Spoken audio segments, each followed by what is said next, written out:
Greg Gatlin with Gatlin's Barbecue and Gatlin's Fins and Feathers. You are tuned in to Rolling Out.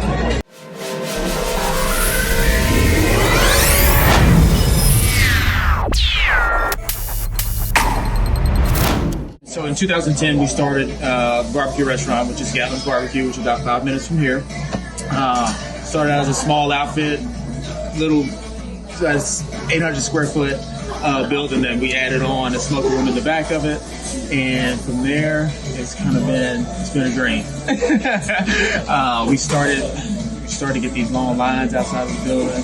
People driving by, like, what the heck is going on this little side street? So where it is now, there's a bunch of bars and all that kind of stuff. So it used to just be us and one other bar called Cedar Creek that was on that street.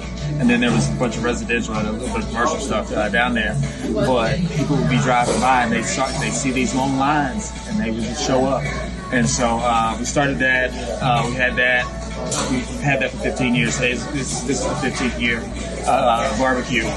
Then in 2022, we opened up Fins and Feathers. So I was doing all this other stuff on the menu of barbecue. I was like, you know what, why don't we just make a home for all the Gulf Coast cuisine and all that stuff. So we started this in 2022. This isn't even what I imagined. I was just kind of be a fast casual, come in, grab your stuff and go. But we started to look at it. It's like, why don't we just make a full blown menu? Because the stuff was starting to be a little bit more upscale than what we wanted, is just fish and chicken. And so I didn't want to put fish and chicken on the side of the thing, so that's why I did Fins and Feathers. And so it just kind of evolved from there. And we started looking at the core and all that stuff, and I was like, well, you know, we actually went to New Orleans and looked at some like kind of diner cafe type places and whatnot. So that's kind of the inspiration that you'll kind of see around in the building and whatnot. And like I said, it's just been, I'm so pleased at the turnout of it, because as I said, I never really thought going this route outside. You know, I always loved barbecue part. We were always going to do some things with barbecue, but this part just kind of came up, and it was just out of a passion. And you know, I think I always call myself a little fat kid at heart, because I'm always eating.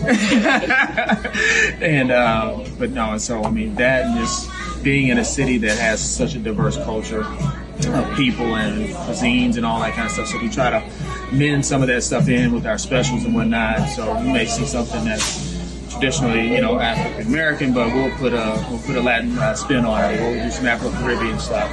We'll drop in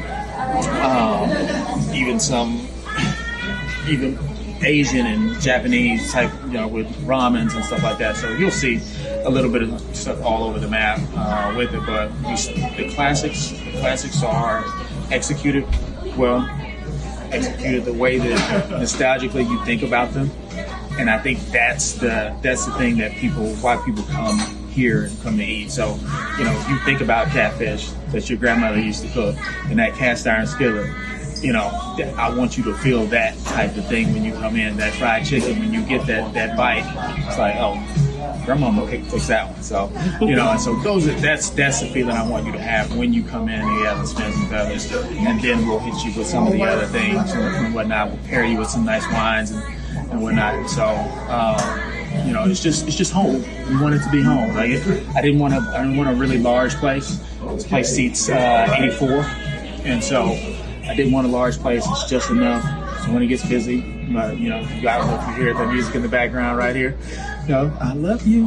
I need you. Yeah. We love it. And so, you know, that's what we want it to be. That's exactly what we want it to be. So I hope that you all enjoy every minute, every bite, every conversation that you may have with another guest, myself, and the staff. So that's it.